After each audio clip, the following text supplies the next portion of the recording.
The deputy stepped out of his cruiser and took one long, incredulous look at my 83-year-old grandfather. There he was, bare-chested, skin sunburned to a crisp that looked like it could fry bacon, clutching a rainbow trout in one hand and a can of Coors in the other. The poor officer turned toward the HOA lady beside him, who was flailing her arms and pointing at my grandfather as though he'd just broken out of prison. "So, let me get this straight," the deputy said slowly, rubbing his temples like he'd been dragged into a nightmare on his day off. "You called 911 because this man was whistling while fishing on his own dock." My grandfather's leathery face broke into a grin so sly it could have sold snake oil. "Actually, son," he said, taking an easy swig of his beer, "it ain't just my dock. I own the whole damn shoreline."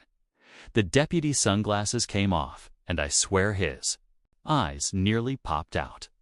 "Ma'am," he said, turning to the HOA president, whose face was cycling through every shade of red Crayola ever made, "you might want to take a seat.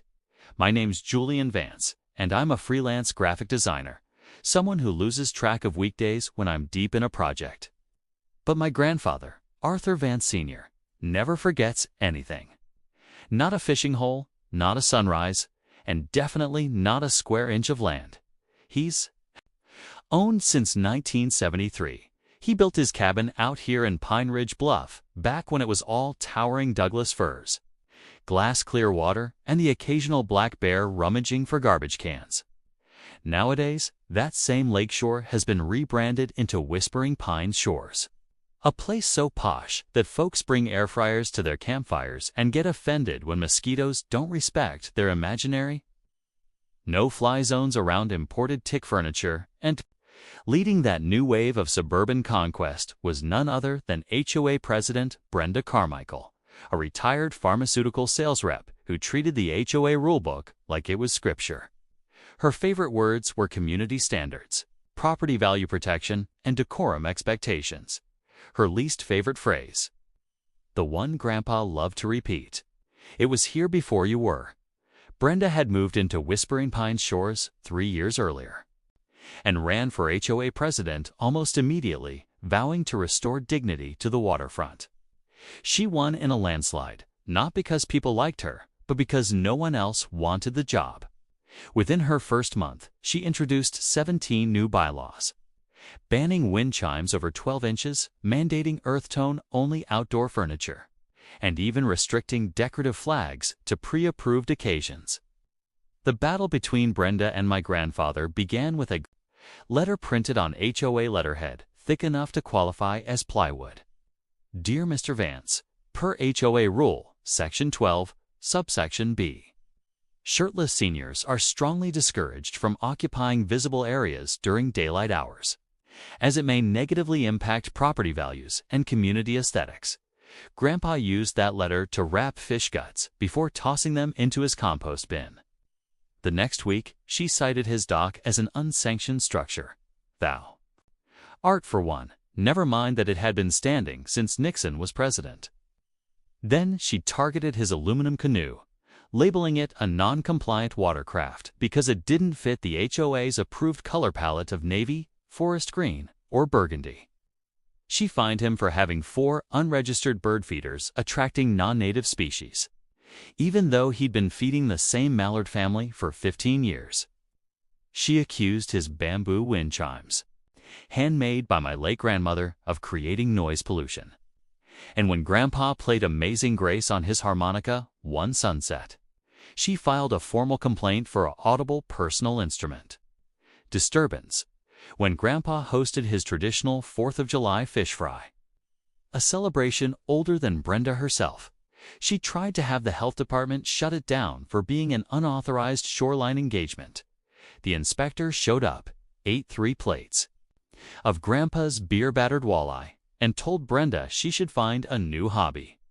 Grandpa laughed off most of her crusade with the patience of a man who'd outlasted 3 dogs, 2 pickup trucks, and 1 president who resigned on television. He'd wave at Brenda from his dock as she stood on her perfect lawn with her clipboard, documenting violations like she was preparing evidence for a federal case. But then came the Saturday morning, when everything shifted. I was visiting that weekend, sipping coffee on the porch, when two men in matching Whispering Pines Shores polo shirts strutted down toward Grandpa's dock. They carried a heavy chain and a sign that read, "Property of Whispering Pines Shores, HOA." By order of the board. "Morning, gentlemen," Grandpa called, setting down his tackle box. "You boys lost. The community pool's half a mile that way. We're here on official HOA business," the taller one said, puffing up his chest, his voice cracking halfway through. "This dock violates community standards and is hereby impounded until proper permits are obtained." Grandpa laid his fishing rod down slow, real slow, the way an old gunslinger might before a duel. "Is that so? And what authority does your little club think it has over my property?" "The HOA owns all common areas, including the shoreline," the shorter one piped up, already looping the chain around a post. "It's in the covenant." "Interesting," Grandpa said, pulling out his phone. "Hold that thought while I ring up my lawyer. Haven't talked to Harrison in a while. He's gonna love this. See what Brenda Carmichael and her clipboard battalion didn't know." What no one in that HOA had even thought to check was that back in 1981, when the old Pine Ridge Lodge went bankrupt, my grandfather bought the entire eastern shoreline.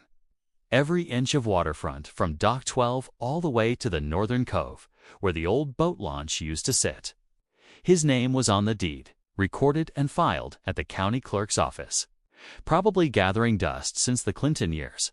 Over time, as Whispering Pines Shores expanded, they'd unknowingly built their walking paths, memorial benches, kayak racks, and gazebos right on Grandpa's land. Every board, every nail, every no littering sign on property that legally belonged to him. But Grandpa never said a word. Not when they added Bluetooth speakers to the gazebo. Not when they installed a bocce court.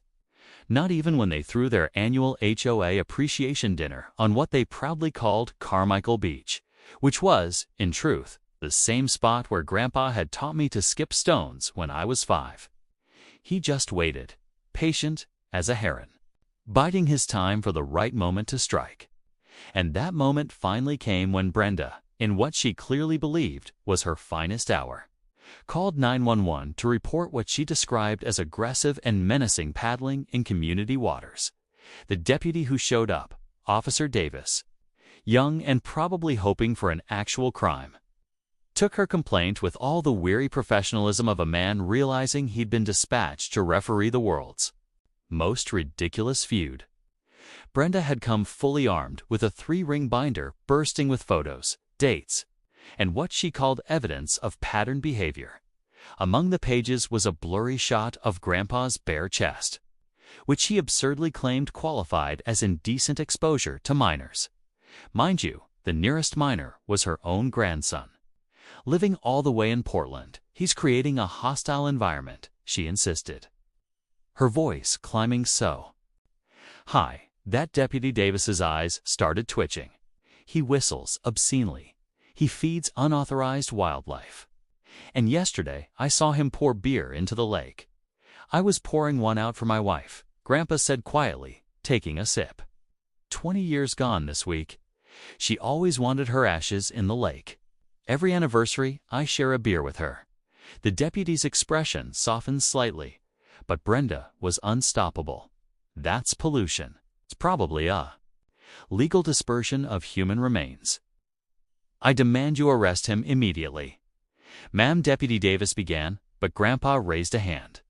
"Officer, it might be helpful if we first establish exactly whose property we're standing on." Out came Grandpa's phone again. "I've got my surveyor on speed dial, and Judge Martinez at the county courthouse owes me a favor from when I fixed his boat motor. Why don't we get some official documentation out here?" Within an hour, Grandpa's dock had transformed into a convention of county officials. The surveyor arrived with a full set of equipment, meticulously measuring the shoreline. A clerk from the records office showed up with a banker's box full of old deeds and filings. Even Judge Martinez appearing still in his golf attire, clearly entertained by the spectacle. The surveyor's results were crystal clear. Every HOA improvement along the eastern shore, from decorative lampposts to regulation garbage bins, was sitting squarely on Arthur Vance Sr.'s private property. The deed was solid, the boundaries unambiguous, and the HOA had been trespassing for years. "This can't be right," Brenda sputtered, flipping through the documents as if sheer willpower might conjure a loophole. "We've maintained this shoreline for years. We've spent thousands of HOA funds on improvements. Interesting?" Judge Martinez murmured, stroking his chin. "You said HOA funds, as in dues collected from residents, spent on private property without the owner's permission." Brenda's face drained of color faster than water from a punctured pool float. Deputy Davis, who had been quietly taking notes, finally looked up with genuine interest. "Ma'am, are you saying the HOA has been using member dues to improve private property without authorization?" "That would be misappropriation of funds," the judge added casually, "possibly fraud. Depending on how it was represented to the members, certainly worth investigating." Grandpa stood tall on his dock, a can of beer in hand, looking like he'd just stolen the world's candy store. "I'm a reasonable man," he said. "I haven't complained about trespassing, haven't asked for rent in 10 years. But when you tried to chain up my dock and call the police on me for fishing on my own property, that's where I draw the line." The sheriff's department opened an official investigation that very day. Brenda tried to convene an emergency board meeting, but half the board was already at the shoreline, staring at their phones and calculating exactly how deep their legal trouble ran. Meanwhile, Grandpa's lawyer, Harrison, sent a formal cease and desist letter demanding the removal of every HOA installation from Grandpa's property within 10 business days. The list was long: 3 gazebos, a pickleball court, meditation garden with a Zen fountain, and a pergola with built-in Bluetooth speakers and color-changing LED lights. The HOA scrambled to hire a lawyer of their own, who glanced at the deeds and documents and promptly advised compliance and prayer for mercy regarding the decade-long trespass. Demolition began the following Monday.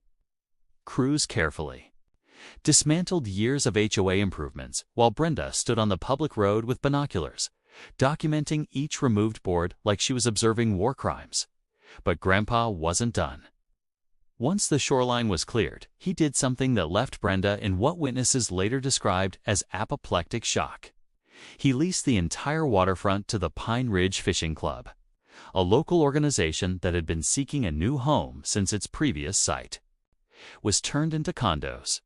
Within a week, a massive wooden sign went up: "Private shoreline property of Arthur Fish Whisperer Vance. No cars beyond this point." The club members, mostly retirees and weekend anglers, settled in quickly. They built cleaning stations, a small boat launch, and most importantly, enforced Grandpa's single rule: non-members could not access the shoreline without explicit permission. Brenda tried every tactic in the book. She claimed the lease was invalid, argued that the HOA had acquired rights through adverse possession. She even attempted to involve the city council, showing up with a PowerPoint on the weaponization of waterfront property against community values. The city attorney shut her down in less than 5 minutes. "Mrs. Carmichael," he said, "the property owner has every right to lease her land as she chooses. Your personal objection is irrelevant." The misuse of HOA funds on private property, however, is very relevant to the ongoing criminal investigation. The final blow came when local news picked up the story. The segment, "HOA President Calls Cops on Elderly Veteran, Gets Schooled in Property Law," went viral within hours. Footage of Brenda lunging at a reporter's microphone while screaming about biased media and the fishing industrial complex became an overnight meme. Someone had also live-streamed Deputy Davis politely but firmly escorting Brenda off the dock while she waved a hastily made sign reading "HOA Lives Matter." The forensic audit revealed that over $70,000 in HOA funds had been spent on Grandpa's property. The district attorney charged Brenda with misappropriation of funds and fraudulent use of HOA resources. At her arraignment, standing in her best pantsuit, Brenda listened as the charges were read. "How do you plead?" the judge asked. "This is a conspiracy," she declared, her voice quaking. "That man has poisoned this community against progress and property values. I'll take that as not guilty," the judge said dryly. Bail is set at $10,000. The trial was swift. Ironically, Brenda's own meticulously compiled records, the very binder she used to prove Grandpa's violations, became the evidence that convicted her. She was found guilty on all counts and sentenced to 2 years. Probation, 300 hours of community service, and $45,000 in restitution to the HOA. As the judge read the sentence, Brenda's knees buckled. $45,000, she gasped, gripping the defendant's table. "That's your entire retirement savings." The judge deadpanned. "Should have thought of that before spending other people's money on someone else's property," he added. The court was adjourned.